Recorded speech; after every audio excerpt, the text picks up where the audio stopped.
गुरु हरकृष्ण साहब पातशाह जी का प्रकाश है जिहड़ा वो कीरतपुर साहब की धरती के उपर होया है। कीरतपुर साहब की धरती उस अस्थान के उपर होया जिस अस्थान के उत्ते धन गुरु हर राय गुरु हरगोबिंद साहब मेरी पीरी के मालक ने अपना अंतिम समा गुजारिया सी। ये उस अस्थान के उत्ते प्रकाश होया जिस अस्थान के उत्ते 1630 नूं जिस टिकाणे के उपर 7वें गुरु धन गुरु हरराय साहब पातशाह का प्रकाश होया।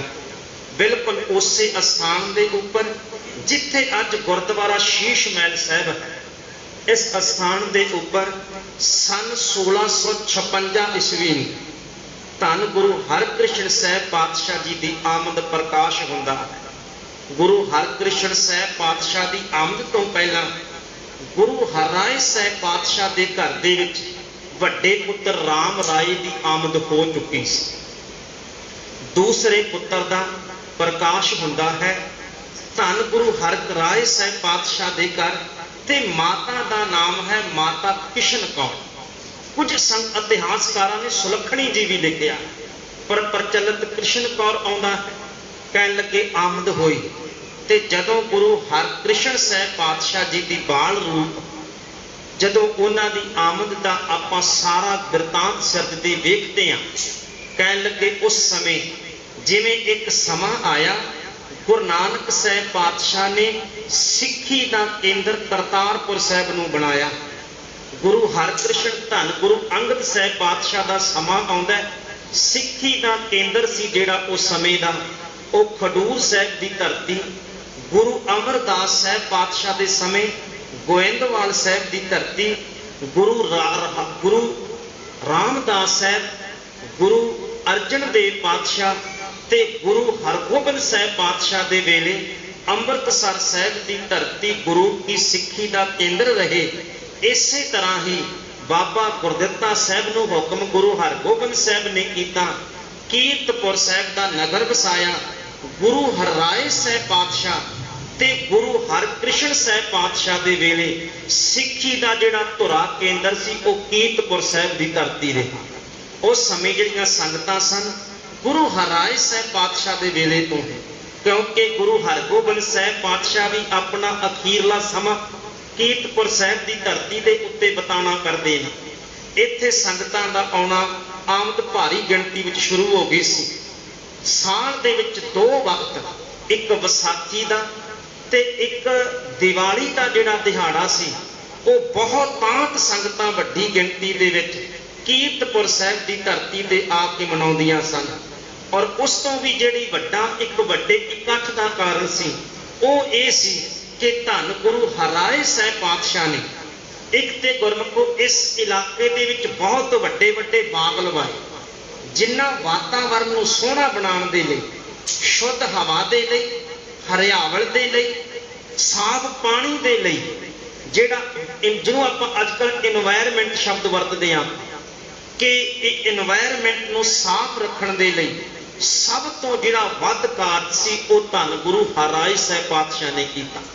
इस पूरे चंडीगढ़ तो लै लो आपां चंडीगढ़ तो लैके कीरतपुर साहब की धरती तक वड्डे वड्डे बाग सन जिहड़े धन गुरु हरराय साहब पातशाह ने लगवाए सन। एक तो इत्थे जिहड़ा ये सारा एरिया सी ये हरियावल भरिया सी। दूसरा धन गुरु हरराय साहब पातशाह ने कीरतपुर साहब की धरती के उत्ते उस समय का हिंदुस्तान का सब तो वड्डा दवाखाना खोलिया। वो दवाखाना इन्ना को वड्डा सी कि बादशाह शाहजहां का पुत्र दारा शिकोह है। दारा शिकोह नूं गुरमुखो औरंगजेब ने मुछ शेर की मुछ का वाल खवा दिता ते पूरे हिंदुस्तान दे विचों बादशाह के पुत्र की सेहतयाबी नहीं सी हुई ते बादशाह शाहजहां का पुत्र दारा शिकोह वो कीरतपुर साहब की धरती आउंदा ते इत्थे आके गुरु हरराय साहब के दवाखाने विचों दवाई लैंदा। जिहड़ी दवाई पूरे हिंदुस्तान विचों कितों नहीं मिली वो कीरतपुर साहब की धरती गुरु हरराय साहब के दवाखाने विचों मिली सी। इस करके बहुत वड्डे वड्डे रोगी बीमार सन जिहड़े ਉਹ ਕੀਰਤਪੁਰ ਸਾਹਿਬ ਦੀ ਧਰਤੀ, ਇੱਥੋਂ ਤੱਕ ਕਿ ਕੋੜ ਦੇ ਰੋਗੀਆਂ ਦਾ ਇਲਾਜ ਵੀ ਉਸ ਸਮੇਂ ਕੀਰਤਪੁਰ ਸਾਹਿਬ ਦੀ ਧਰਤੀ ਦੇ ਉੱਪਰ ਹੁੰਦਾ ਸੀ। ਇਸ ਕਰਕੇ ਸੰਗਤਾਂ ਇੱਥੇ ਬਹੁਤਾਤ ਆਉਂਦੀਆਂ ਸਨ ਵੱਡੀ ਗਿਣਤੀ ਦੇ ਵਿੱਚ। ਜਦੋਂ ਧੰਨ ਗੁਰੂ ਹਰਿਰਾਏ ਸਾਹਿਬ ਤਖਤ ਦੇ ਉੱਪਰ ਸ਼ੋਭਾਏਮਾਨ ਨੇ, ਉਸੇ ਸਮੇਂ ਕੁਝ ਘਟਨਾਵਾਂ ਵਾਪਰਦੀਆਂ ਨੇ। ਘਟਨਾਵਾਂ ਸ਼ਾਹਜਹਾਂ ਦਿੱਲੀ ਦਾ ਬਾਦਸ਼ਾਹ, ਉਹਦੀ ਮੌਤ ਹੁੰਦੀ ਹੈ ਜੀ। ਜਦੋਂ ਉਹਦੀ ਮੌਤ ਹੁੰਦੀ ਹੈ, ਉਹਦੇ 4 ਪੁੱਤਰ ਸਨ। 4 ਪੁੱਤਰਾਂ ਦੇ ਵਿੱਚ ਗੱਦੀ ਤਖਤ ਨੂੰ ਰੋਕਣ ਦੇ ਲਈ ਲੜਾਈ ਸ਼ੁਰੂ ਹੋ ਜਾਂਦੀ ਹੈ।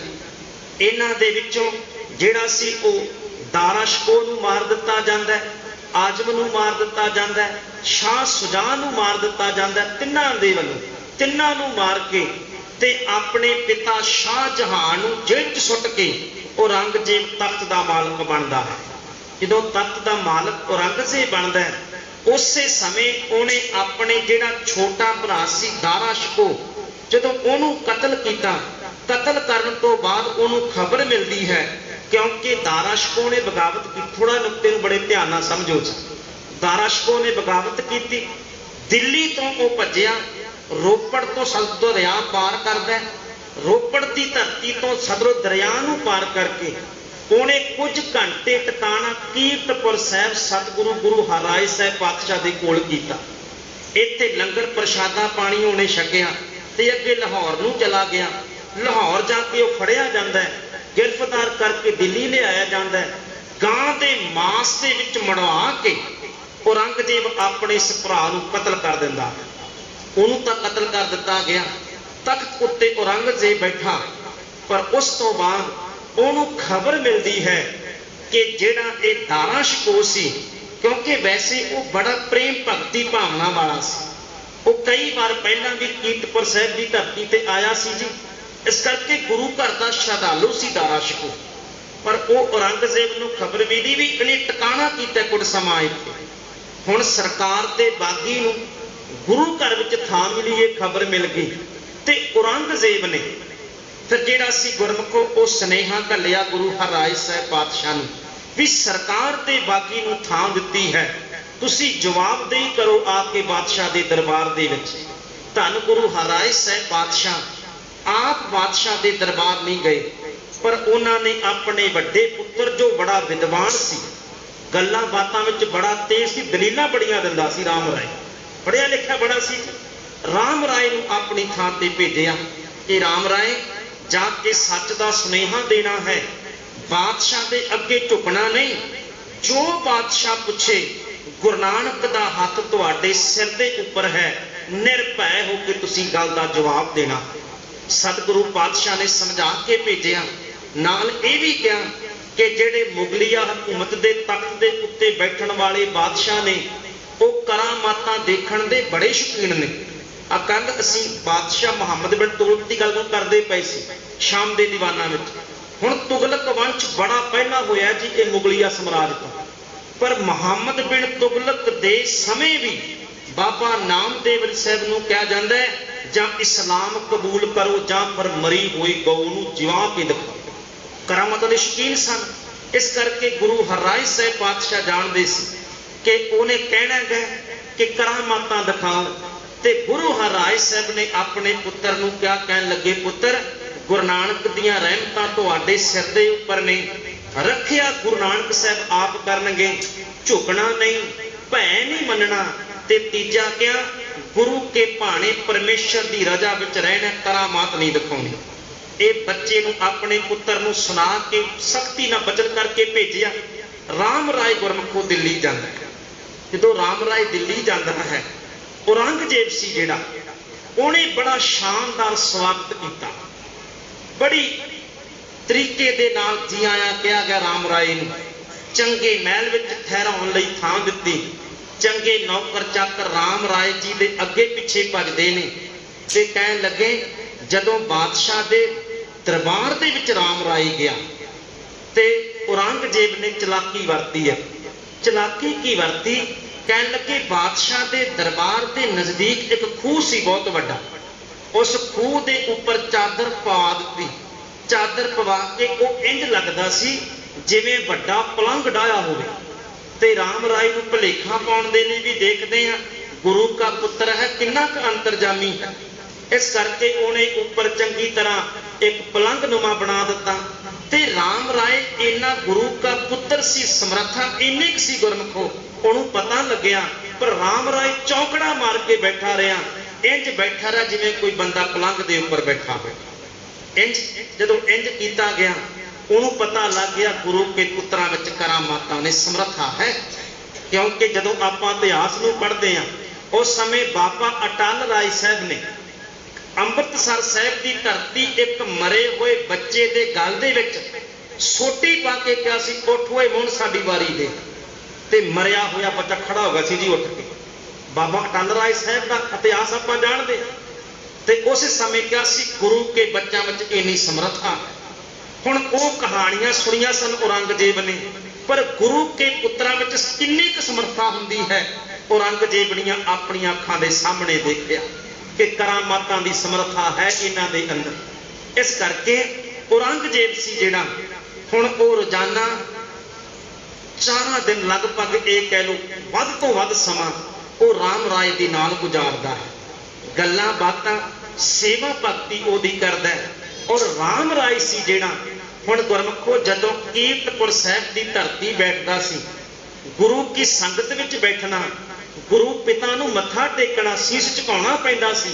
ਪਰ ਹੁਣ ਜਦੋਂ ਔਰੰਗਜ਼ੇਬ ਦੇ ਦਰਬਾਰ ਹੈ ਤੇ ਲੋਕ ਰਾਮ ਰਾਏ ਦੇ ਅੱਗੇ ਮੱਥਾ ਟੇਕਦੇ, ਸੀਸ ਝੁਕਾਉਂਦੇ ਨੇ। ਤੇ ਸੱਚੀ ਗੱਲ ਇਹ ਹੈ ਕਿ ਜਦੋਂ ਬੰਦੇ ਦੇ ਅੱਗੇ ਸੀਸ ਝੁਕਣੇ ਸ਼ੁਰੂ ਹੋ ਜਾਣ, ਫਿਰ ਬੰਦਾ ਸੀਸ ਝੁਕਾਉਣਾ ਬੰਦ ਕਰ ਦਿੰਦਾ। ਕੀ ਲੋੜ ਏ ਮੈਨੂੰ ਝੁਕਾਉਣ ਦੀ, ਹੁਣ ਤਾਂ ਲੋਕ ਮੇਰੇ ਅੱਗੇ ਝੁਕਦੇ ਪਏ। ਇਹ ਗੱਲਾਂ ਜੀ ਜਿਹੜੀ ਉਹ ਤ੍ਰਿਸ਼ਨਾ ਕਹਿ ਲੋ, ਲਾਲਚ ਕਹਿ ਲੋ, ਮਾਇਆ ਨੇ ਆਪਣਾ ਜਿਹੜਾ ਸੀ ਹੁਕਮ ਵਰਤਾਇਆ ਇੱਕ। ਤੇ ਜਿਹੜਾ ਰਾਮ ਰਾਏ ਸੀ ਉਹਨੂੰ ਜਿਹੜੀ ਸੀ ਇਹ ਕਹਿ ਲੋ ਕਰਾਮਾਤਾਂ ਦੀ ਗੱਲ ਸੀ ਜਿਹੜੀ ਉਹ ਭਾਉਣੀ ਸ਼ੁਰੂ ਹੋ ਗਈ। ਔਰੰਗਜ਼ੇਬ ਨੂੰ ਖੁਸ਼ ਰੱਖਦਾ ਹੈ। ਇੱਥੋਂ ਤੱਕ ਕਿ ਜਦੋਂ ਅਸੀਂ ਗੁਰਪ੍ਰਤਾਪ ਸੂਰਜ ਗ੍ਰੰਥ ਪੜ੍ਹਦੇ ਹਾਂ, ਉਹਦੇ ਵਿੱਚ ਕਈ ਕਰਾਮਾਤ ਦਾ ਜ਼ਿਕਰ ਕੀਤਾ ਹੋਇਆ, ਕਿੰਨੀਆਂ ਕਰਾਮਾਤਾਂ ਦਿਖਾਈਆਂ। ਜਿਹੜੇ ਔਰੰਗਜ਼ੇਬ ਦੇ ਦਰਬਾਰੀ ਸਨ ਉਹ ਬੜੇ ਬਜ਼ੁਰਗ ਹੋ ਚੁੱਕੇ ਸੀ ਕਈ, ਤੇ ਰਾਮ ਰਾਏ ਨੂੰ ਕਿਹਾ ਗਿਆ, ਰਾਮ ਰਾਏ ਮੇਰੇ ਜਿਹੜੇ ਦਰਬਾਰੀ ਨੇ ਇਹ ਬਜ਼ੁਰਗ ਹੋ ਗਏ ਨੇ, ਜੇ ਤੁਹਾਡੀ ਕੋਈ ਰਹਿਮਤ ਹੋਵੇ ਤੇ ਇਹਨਾਂ ਨੂੰ ਜ਼ਿੰਦਗੀ ਹੋਰ ਮਿਲ ਜਾਏ। ਤੇ ਕਹਿਣ ਲੱਗੇ, ਰਾਮ ਰਾਏ ਨੇ ਉਹਨਾਂ ਦੇ ਮੂੰਹ ਦੇ ਉੱਤੇ ਹੱਥ ਫੇਰੇ। ਬਜ਼ੁਰਗ ਦੀ ਅਵਸਥਾ ਵਿੱਚ ਪਹੁੰਚੇ ਹੋਏ ਬੰਦੇ ਜਵਾਨੀ ਦੇ ਵਿੱਚ ਆ ਕਹਿਣ ਲੱਗੇ, ਉਹ ਜਵਾਨ ਕਰਾਮਾਤਾਂ ਦਿਖਾਈਆਂ ਜੀ ਉਹਨੇ। ਔਰੰਗਜ਼ੇਬ ਨੇ ਇਹ ਕਿਹਾ, ਕਹਿਣ ਲੱਗਾ ਮੈਂ ਬਾਦਸ਼ਾਹ ਵਾਂ, ਇਸ ਕਰਕੇ ਮੈਂ ਅੜੇ ਤੱਕ ਮੱਕੇ ਦੇ ਹੱਜ ਤੇ ਨਹੀਂ ਜਾ ਸਕਿਆ, ਜੇ ਤੁਹਾਡੀ ਕਿਰਪਾ ਹੋਵੇ। ਤੇ ਰਾਮ ਰਾਏ ਕਹਿੰਦਾ, ਇਹ ਕਿਹੜੇ ਹੱਥਾਂ ਦੀ ਗੱਲ ਏ? ਕਹਿਣ ਲੱਗੇ, ਬਾਦਸ਼ਾਹ ਅੱਖਾਂ ਬੰਦ ਕਰ। ਰਾਮ ਰਾਏ ਨੇ ਅੱਖਾਂ ਬੰਦ ਕਰਵਾਈਆਂ ਔਰੰਗਜ਼ੇਬ ਦੀਆਂ, ਤੇ ਅੱਖਾਂ ਬੰਦ ਕਰਵਾ ਕੇ ਦਿੱਲੀ ਦੀ ਧਰਤੀ ਦੇ ਉੱਤੇ ਬੈਠਿਆਂ ਮੱਕੇ ਦਾ ਹੱਜ ਕਰਵਾ ਦਿੱਤਾ ਔਰੰਗਜ਼ੇਬ ਨੂੰ ਜੀ। ਹੱਜ ਕਰਵਾਇਆ ਉਹਨੇ ਮੱਕੇ ਦਾ। ਇਸੇ ਤਰ੍ਹਾਂ ਦਿੱਲੀ ਵਿੱਚ ਯਮੁਨਾ ਨਦੀ ਵਗਦੀ ਹੈ। ਜਿਹੜੀ ਯਮੁਨਾ ਨਦੀ ਵਗਦੀ ਸੀ ਨਾ, ਔਰੰਗਜ਼ੇਬ ਹੈ ਜਿਹੜਾ, ਉਹ ਕਹਿੰਦਾ ਮੈਂ ਯਮੁਨਾ ਦੇ ਉੱਤੇ ਤੈਰਨਾ ਹੈ, ਫਿਰ ਕਿਸ਼ਤੀ ਤੋਂ ਬਿਨਾਂ। ਤੇ ਰਾਮ ਰਾਏ ਜੀ ਹੱਥ ਪਕੜਦੇ ਨੇ, ਹੱਥ ਪਕੜ ਕੇ ਔਰੰਗਜ਼ੇਬ ਨੂੰ ਯਮੁਨਾ ਵਿੱਚ ਲੈ ਕੇ ਜਾਂਦੇ ਨੇ। ਤੇ ਜਿਵੇਂ ਕੋਈ ਬੰਦਾ ਧਰਤੀ ਦੇ ਉੱਤੇ ਤੁਰਦਾ, ਰਾਮ ਰਾਏ ਨੇ ਔਰੰਗਜ਼ੇਬ ਨੂੰ ਯਮੁਨਾ ਦੇ ਪਾਣੀ ਤੇ ਇੰਜ ਤੋਰ ਦਿੱਤਾ। ਇਦਾਂ ਦੀਆਂ ਕਰਾਮਾਤਾਂ ਦਿਖਾਉਂਦਾ। ਔਰੰਗਜ਼ੇਬ ਬਲਹਾਰੇ ਜਾਂਦਾ, ਲੋਕ ਮੱਥਾ ਟੇਕਦੇ ਨੇ। ਤੇ ਜਿਹੜਾ ਸੀ ਰਾਮ ਰਾਏ ਦਾ ਦਿਲ ਦਿੱਲੀ ਦੀ ਧਰਤੀ ਦੇ ਉੱਤੇ ਲੱਗ ਗਿਆ ਜੀ। ਕਿੰਨੇ ਮਹੀਨਿਆਂ ਦਾ ਸਮਾਂ ਬਤੀਤ ਹੋਇਆ, ਖਬਰਾਂ ਭਾਵੇਂ ਧੰਨ ਗੁਰੂ ਹਰਿਰਾਏ ਸਾਹਿਬ ਪਾਤਸ਼ਾਹ ਨੂੰ ਮਿਲਦੀਆਂ ਪਈਆਂ ਸਨ, ਪਰ ਸਤਿਗੁਰੂ ਪਾਤਸ਼ਾਹ ਬਿਲਕੁਲ ਚੁੱਪ ਰਹੇ। ਸਮਾਂ ਆਪਣੀ ਚਾਲ ਚੱਲਦਾ। ਇੱਕ ਦਿਨ ਇਤਿਹਾਸ ਕਹਿੰਦਾ ਕਿ ਰਾਮ ਰਾਏ ਔਰੰਗਜ਼ੇਬ ਇਕੱਠੇ ਦਰਬਾਰ ਵਿੱਚ ਬੈਠੇ। ਤੇ ਗੁਰਮੁਖੋ ਜਿਹੜੇ ਇਤਿਹਾਸ ਦੇ ਜਾਣਕਾਰ ਨੇ ਉਹ ਸ਼ਾਇਦ ਜਾਣਦੇ ਹੋਣ ਕਿ ਜਿਹੜਾ ਔਰੰਗਜ਼ੇਬ ਬਾਦਸ਼ਾਹ ਸੀ ਨਾ, ਉਹਦਾ ਬਚਪਨ ਸੁਲਤਾਨਪੁਰ ਲੋਧੀ ਦੀ ਧਰਤੀ ਤੇ ਬਤੀਤ ਹੋਇਆ ਸੀ। ਤੇ ਸੁਲਤਾਨਪੁਰ ਲੋਧੀ ਗੁਰੂ ਨਾਨਕ ਸਾਹਿਬ ਪਾਤਸ਼ਾਹ ਜੀ ਦੀ ਨਗਰੀ ਹੈ ਜੀ। ਉਹਦਾ ਬਚਪਨ ਸੀ ਜਿਹੜਾ, ਇੱਕ ਸਮਾਂ ਸੀ ਜਦੋਂ ਸੁਲਤਾਨਪੁਰ ਲੋਧੀ ਵਿਦਿਆ ਦਾ ਬਹੁਤ ਵੱਡਾ ਕੇਂਦਰ ਸੀ। ਤੇ ਔਰੰਗਜ਼ੇਬ ਬਾਦਸ਼ਾਹ ਦੀ ਜਿਹੜੀ ਬਚਪਨ ਦੀ ਵਿਦਿਆ ਸੀ ਉਹ ਸੁਲਤਾਨਪੁਰ ਦੀ ਧਰਤੀ ਦੇ ਉੱਪਰ ਹੋਈ ਸੀ। ਇਸ ਕਰਕੇ ਸੁਲਤਾਨਪੁਰ ਦੀ ਧਰਤੀ ਬਚਪਨ ਵਿੱਚ ਰਹਿੰਦਿਆਂ औरंगजेब ने गुरु नानक साहिब पातशाह की बाणी नूं सुनिया सी, दिमागी बड़ा सी, चतर बड़ा सी, जबानी कई पंक्तियां कंठ सन उहनूं बाणी दियां।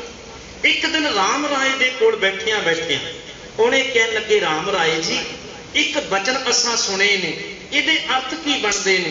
पुछया किहड़े? कहन लगे, मिट्टी मुसलमान की पेड़े पई घुमियार घड़ भांडे इट्टां कीआं जल्दी करे पुकार, इहदे अर्थ की बनते ने? हुण जे तां गुरमुखों मन विच एक लालसा ना हुंदी वड्डा अखवाउण दी ते सच्चे दे अर्थ सुना दिंदा, पर मन विच डर सी, बादशाह दे नाल बैठदे आ, बादशाह नाल जान पछाण बनी हुई है, क्यों कदे रुसी ना जावे बादशाह। इस करके कहन लगे, बादशाह सच्ची गल ये है कि गुरु नानक साहिब की बाणी तां कहंदी है मिट्टी बेईमान की, तुसीं किसी दे कोलों गलत शब्दां नूं सुन लिया। कई कहते ने अर्थ गलत कर दिते, पर उन्हें पंक्ति का उचारण गलत किया, कहने लगा मिट्टी बेईमान की। उस अर्थ करके बादशाह तो गुरु खुश कर लिया, बादशाह प्रसन्न होया, पर दरबार में सिख संगतां भी बैठियां सन। उन्हें चिट्ठी लिखी धन गुरु हरराय साहब नूं, सतगुरु तुहाडे पुत्तर नूं रोजाना देखदे आ, करामातां दिखांदा है, पर अज उन्हें करामातां नहीं दिखाईयां, गुनाह कीता है। गुरु नानक साहिब पातशाह के बचनों नूं पलटका के रख दिता, बाणी के बचनों नूं बदल दिता है। चिट्ठी सुनेहा धन गुरु हरराय साहिब पातशाह जी नूं मिलदा है। गुरु हरराय साहिब पातशाह कहंदे ने कि गुरु नानक साहिब की बाणी धुर की बाणी है, धुर की बाणी नूं पढ़न वाला जेकर बाणी तो कहन लगे मौत दे भय तो डर के ते बादशाह दे अगे चंगा अखवान पिछे बाणी नूं पलट के बदल जाए, कहन लगे उस नूं गुरु घर विच थां कोई नहीं। सतगुरां ने क्या जाओ जाके साडे पुत्तर नूं कहो, अड तो बाद जे गुरु नानक नाल तेरा कोई संबंध नहीं ते संबंध साडे नाल भी कोई नहीं, जिधर नूं मूँह आउंदा पुत्तरा चला जा, साडे घर परत के ना आए। हुण देखो उहदा कसूर की है, कसूर केवल इन्ना है कि गुरु नानक साहिब की बाणी नूं उन्हें बदलिया सी। बाबे ने कहा जिहड़ा बाणी दे उत्ते भरोसा नहीं वो साडा पुत्तर नहीं हो सकता। इन्ना बचन कहा जी, सतगुरु पातशाह ने हुक्म भेज दिता, राम राय नूं सुनेहा मिलिया कि गुरु पिता ने यह कहा है। बड़ा निराश भी होया। दूजे पासे धन गुरु हरराय साहिब पातशाह 1661 का समा आउंदा है, 31 साल की आरजा सी धन गुरु हरराय साहिब पातशाह। 31 साल की आरदा दे विच पातशाह नूं इह अपने अंदर दी निर्णा लिया गया कि साडा सरीरक टोला त्यागण का समा आ गया। सतगुरु पातशाह ने ज्योति जोत समाउण तो 14 दिन पहला इतिहास कहता है कि कीरतपुर साहिब की धरती के उपर केवल 5 साल ते 2 महीने 16 दिन की आरजा सी। 5 साल 2 महीने 16 दिन की सरीरक आरजा सी धन गुरु हरकृष्ण साहिब पातशाह की, कि सतगुरां ने अपने पुत्र नूं संगतां विचों उठा के अपनी थां ते तख्त ते बिठा दिता। आप सतगुरां ने मत्था टेकिया, मत्था टेक के क्या भाई गुरसिखों, अज तो बाद साडी जोत दे मालक साडे ए पुत्र हरकृष्ण साहब गुरु हरकृष्ण साहब होण। अड तो बाद इन्हां नूं गुरु नानक दी जोत मनना है। ये बचन कहा ते धन गुरु हरराय साहिब पातशाह शरीर चलाना कर जाते। हुण गुरमुखो दुनिया बड़ी हैरान सी। केवल 5 साल का एक छोटा जा बालक, मैं शरीरक आरजा की गल करदा पिया, गुरु नानक की जोत का मालक बन गया। समर्था गुरु नानक साहिब पातशाह वाली, पर जिहड़े गुरु घर के दोखी सन, गुरु घर के निंदक सन, उन्होंने एक कहना शुरू कर दिता भी छोटा जा एक बालक की गुरु नानक साहिब पातशाह जोत की संभाल करेगा, की जिम्मेवारी निभाएगा। पर धन गुरु हरकृष्ण साहिब पातशाह जिस तरीके दे नाल दवाखाने में जाना, धन गुरु हरराय साहिब पातशाह ने संगतां दी मलम पट्टी करनी, जिवें संगतां दे जिहड़ा सी शरीर नूं छूहना ते संगतां नूं मिठी बाणी दे बचन सुना के आरोगी करना, रोग मिटाउणे, वो सारे कारज हुण धन गुरु हरकृष्ण साहिब पातशाह करदे हैं। दवाखाने सतगुरां ने जाना, ਰੋਗੀਆਂ ਦਾ ਇਲਾਜ ਕਰਨਾ, ਨਾਲ ਬਾਣੀ ਦੇ ਬਚਨ ਸੁਣਾਉਣੇ, ਉਹਨਾਂ ਦੇ ਸਰੀਰਕ ਨੂੰ ਆਪਣੇ ਹੱਥਾਂ ਦੀ ਛੋਹ ਦੇਣੀ। ਤੇ ਇਤਿਹਾਸਕਾਰ ਕਹਿੰਦੇ ਨੇ, ਕਹਿਣ ਲੱਗੇ ਜਦੋਂ ਗੁਰੂ ਹਰਕ੍ਰਿਸ਼ਨ ਸਾਹਿਬ ਪਾਤਸ਼ਾਹ ਦੀ ਛੋਹ ਦੇ ਵਿੱਚ ਇੰਨੀ ਕੁ ਤਾਕਤ ਸੀ, ਜਦੋਂ ਜ਼ੁਬਾਨ ਵਿੱਚੋਂ ਬਾਣੀ ਦੇ ਬਚਨ ਬੋਲਦੇ ਸਨ, ਹੱਥਾਂ ਦੇ ਨਾਲ ਛੋਹ ਦਿੰਦੇ ਸਨ, ਤੇ ਵੱਡੇ ਵੱਡੇ ਰੋਗ ਕਹਿਣ ਲੱਗੇ ਦੂਰ ਹੋ ਜਾਂਦੇ ਸੀ। ਸਮਾਂ ਆਪਣੀ ਚਾਲ ਚੱਲਦਾ ਰਿਹਾ। ਆਸੇ ਪਾਸੇ ਇਲਾਕੇ ਵਿੱਚ ਸੰਗਤਾਂ ਨੂੰ ਦਰਸ਼ਨ ਵੀ ਪਾਤਸ਼ਾਹ ਗੁਰੂ ਹਰਕ੍ਰਿਸ਼ਨ ਸਾਹਿਬ ਦਿੰਦੇ। ਇੱਕ ਦਿਨ ਐਸਾ ਵੀ ਇਤਿਹਾਸਕਾਰ ਲਿਖਦੇ ਨੇ ਕਿ ਪਾਲਕੀ ਦੇ ਵਿੱਚ 5.5 ਸਾਲ ਦੀ ਸਰੀਰਕ ਆਰਜਾ ਹੈ ਧੰਨ ਗੁਰੂ ਹਰਕ੍ਰਿਸ਼ਨ ਸਾਹਿਬ ਪਾਤਸ਼ਾਹ। ਪਾਲਕੀ ਦੇ ਵਿੱਚ ਬੈਠੇ ਨੇ, ਸਿੱਖਾਂ ਨੇ ਮੋਢਿਆਂ ਦੇ ਉੱਤੇ ਪਾਲਕੀ ਚੁੱਕੀ ਹੈ। ਸਤਿਗੁਰੂ ਪਾਤਸ਼ਾਹ ਕੀਰਤਪੁਰ ਸਾਹਿਬ ਦੀ ਧਰਤੀ ਤੋਂ ਪਿੰਡਾਂ ਵਾਲੇ ਪਾਸੇ ਨੂੰ ਨਿਕਲੇ। ਇੱਕ ਅੱਤ ਦਾ ਐਸਾ ਕੋੜੀ ਜਿਹਦੇ ਗੁਰਮੁਖੋ ਸਰੀਰ ਦੇ ਵਿੱਚੋਂ ਅੱਤ ਦੀ ਦੁਰਗੰਧ ਆਉਂਦੀ ਪਈ ਸੀ, ਉਹਦੇ ਕੋਲ ਆਉਣ ਨੂੰ ਕੋਈ ਤਿਆਰ ਨਹੀਂ ਸੀ। ਲੋਕ ਦੂਰੋਂ ਵੇਖ ਕੇ ਪਾਸਾ ਪਲਟ ਜਾਂਦੇ ਸਨ। ਜਦੋਂ ਉਹਨੂੰ ਪਤਾ ਲੱਗਿਆ ਕਿ ਇਧਰਲੇ ਪਾਸੇ ਧੰਨ ਗੁਰੂ ਹਰਕ੍ਰਿਸ਼ਨ ਸਾਹਿਬ ਪਾਤਸ਼ਾਹ ਆਉਂਦੇ ਪਏ ਨੇ, ਤੁਰੇ ਜਾਂਦੇ ਕਿਸੇ ਨੇ ਕਿਹਾ ਸੀ, ਉਹ ਕੋੜੀਆਂ ਇਸ ਰਸਤੇ ਤੋਂ ਪਾਸੇ ਹੋ ਜਾ, ਗੁਰੂ ਹਰਕ੍ਰਿਸ਼ਨ ਸਾਹਿਬ ਦੀ ਪਾਲਕੀ ਲੰਘਣੀ। ਜਦੋਂ ਇਹਨਾਂ ਸੁਣਿਆ ਕਿ ਮੈਂ ਪਾਸੇ ਹੋ ਜਾ, ਗੁਰੂ ਹਰਕ੍ਰਿਸ਼ਨ ਸਾਹਿਬ ਦੀ ਪਾਲਕੀ ਲੰਘਣੀ ਹੈ, ਉਹਨੂੰ ਇੰਜ ਲੱਗਿਆ ਜੇਕਰ ਪਾਸੇ ਹਟਾਂਗਾ ਤੇ ਗੱਲ ਨਹੀਂ ਬਣਨੀ, ਪਾਸੇ ਨਹੀਂ ਹਟਣਾ, ਮੈਂ ਦਰਸ਼ਨ ਕਰਾਂਗਾ ਧੰਨ ਗੁਰੂ ਹਰਕ੍ਰਿਸ਼ਨ ਸਾਹਿਬ ਦੇ। ਗੁਰਮੁਖੋ ਰਸਤੇ ਦੇ ਵਿੱਚ ਇੱਕ ਕੋਨੇ ਦੇ ਵਿੱਚ ਖੜੋ ਗਿਆ। ਧੰਨ ਗੁਰੂ ਹਰਕ੍ਰਿਸ਼ਨ ਸਾਹਿਬ ਦੀ ਪਾਲਕੀ ਆਉਂਦੀ ਪਈ ਹੈ। ਸਿੱਖ ਕੁਝ ਅੱਗੇ ਨੇ, ਕੁਝ ਪਿੱਛੇ ਨੇ, ਮੋਢਿਆਂ ਤੇ ਪਾਲਕੀ ਹੈ ਧੰਨ ਗੁਰੂ ਹਰਕ੍ਰਿਸ਼ਨ ਸਾਹਿਬ ਦੀ, ਤੇ ਪਰਦੇ ਦੇ ਵਿੱਚ ਨੇ ਧੰਨ ਗੁਰੂ ਹਰਕ੍ਰਿਸ਼ਨ ਸਾਹਿਬ ਜੀ। ਇੱਕਦਮ ਭੱਜ ਕੇ ਉਹ ਵਿਚਕਾਰ ਹੋ ਗਿਆ, ਰਸਤੇ ਵਿਚਕਾਰ ਹੋ ਕੇ ਉੱਚੀ ਆਵਾਜ਼ ਵਿੱਚ ਕਹਿੰਦਾ ਹੈ, ਹੇ ਧੰਨ ਗੁਰੂ ਨਾਨਕ ਸਾਹਿਬ ਦੀ ਜੋਤ, ਕਿਸੇ ਸਮੇਂ ਗੋਪਾਲਪੁਰ ਦੀ ਧਰਤੀ ਦੇ ਉੱਪਰ ਰੋਗੀ ਕੋੜੀ ਨੂੰ ਲੋਕਾਂ ਨੇ ਘਰ ਤੋਂ ਬਾਹਰ ਕੱਢ ਦਿੱਤਾ ਸੀ। ਤੁਸੀਂ ਬਾਣੀ ਦੇ ਬਚਨਾਂ ਨਾਲ ਕਿਰਪਾ ਕਰਕੇ ਉਹਦਾ ਕੋੜ ਦਾ ਰੋਗ ਮਿਟਾਇਆ ਸੀ। ਉੱਚੀ ਆਵਾਜ਼ ਵਿੱਚ ਕਹਿੰਦਾ, ਕਦੇ ਤੁਸੀਂ ਗੁਰੂ ਅਰਜਨ ਦੇਵ ਦੇ ਰੂਪ ਦੇ ਵਿੱਚ ਆਏ, ਤੁਸੀਂ ਕਈਆਂ ਦੇ ਰੋਗਾਂ ਨੂੰ ਮਿਟਾਇਆ। ਹੇ ਧੰਨ ਗੁਰੂ ਨਾਨਕ ਸਾਹਿਬ ਦੀ ਜੋਤ, ਧੰਨ ਗੁਰੂ ਹਰਕ੍ਰਿਸ਼ਨ ਸਾਹਿਬ, ਅੱਜ ਦੁਨੀਆ ਦੇ ਉੱਤੇ ਮੇਰਾ ਵੀ ਕੋਈ ਨਹੀਂ, ਲੋਕ ਮੈਨੂੰ ਧੱਕੇ ਮਾਰਦੇ ਪਏ ਨੇ, ਸਤਿਗੁਰੂ ਪਾਤਸ਼ਾਹ ਕਿਰਪਾ ਕਰੋ, ਮੇਰੇ ਵੀ ਇਸ ਰੋਗ ਨੂੰ ਮਿਟਾਵੋ। ਜਦੋਂ ਗੁਰਮੁਖੋ ਇੰਨਾ ਬਚਨ ਰੋਂਦੀ ਹੋਈ ਆਵਾਜ਼ ਦੇ ਵਿੱਚ, ਉੱਚੀ ਆਵਾਜ਼ ਵਿੱਚ ਰਸਤੇ ਦੇ ਵਿਚਕਾਰ ਖੜੋ ਕੇ ਉਹਨੇ ਕਿਹਾ, ਤੇ ਧੰਨ ਗੁਰੂ ਹਰਕ੍ਰਿਸ਼ਨ ਸਾਹਿਬ ਪਾਤਸ਼ਾਹ ਨੇ ਸਿੱਖਾਂ ਨੂੰ ਕਿਹਾ, ਭਾਈ ਗੁਰਸਿੱਖੋ ਪਾਲਕੀ ਰੋਕੋ। ਜਦੋਂ ਪਾਲਕੀ ਰੋਕੀ ਗਈ, ਸਤਿਗੁਰਾਂ ਨੇ ਕੱਪੜਾ ਉੱਪਰ ਚੁੱਕਿਆ, ਕੁਹਾਰਾ ਨੇ ਪਾਲਕੀ ਥੱਲੇ ਰੱਖੀ।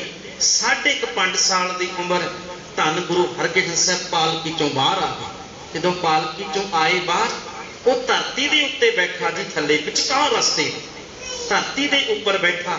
ਸਤਿਗੁਰੂ ਪਾਤਸ਼ਾਹ ਕੋਲ ਗਏ, ਕੋਲ ਜਾ ਕੇ ਉਹਦੇ ਸਰੀਰ ਨੂੰ ਦੇਖਿਆ। ਸੱਚੀ ਗੱਲ ਸੀ, ਸਰੀਰ ਵਿੱਚ ਕਿਰਮ ਪੈ ਚੁੱਕੇ ਸੀ, ਕੋਈ ਨਜ਼ਦੀਕ ਆਉਣ ਨੂੰ ਤਿਆਰ ਨਹੀਂ। ਸਤਿਗੁਰੂ ਪਾਤਸ਼ਾਹ ਨੇ ਰੁਮਾਲ ਕੱਢਿਆ, ਇਤਿਹਾਸ ਕਹਿੰਦਾ ਆਪਣੀ ਜੇਬ ਦੇ ਵਿੱਚ ਰੁਮਾਲ ਕੱਢਿਆ, ਸਿਰ ਦੇ ਉੱਤੇ ਹੱਥ ਰੱਖਿਆ, ਹੱਥ ਰੱਖ ਕੇ ਸਿਰ ਦੇ ਉੱਪਰ ਨਾਲ ਨਾਲ ਜਪਜੀ ਸਾਹਿਬ ਦੀ ਬਾਣੀ ਦਾ ਉਚਾਰਨ ਕਰਦੇ ਨੇ, ਨਾਲ ਨਾਲ ਉਹਦੇ ਮੂੰਹ ਤੋਂ ਲੈ ਕੇ ਅੰਗਾਂ ਦੇ ਉੱਤੇ ਰੁਮਾਲ ਫੇਰਦੇ ਨੇ।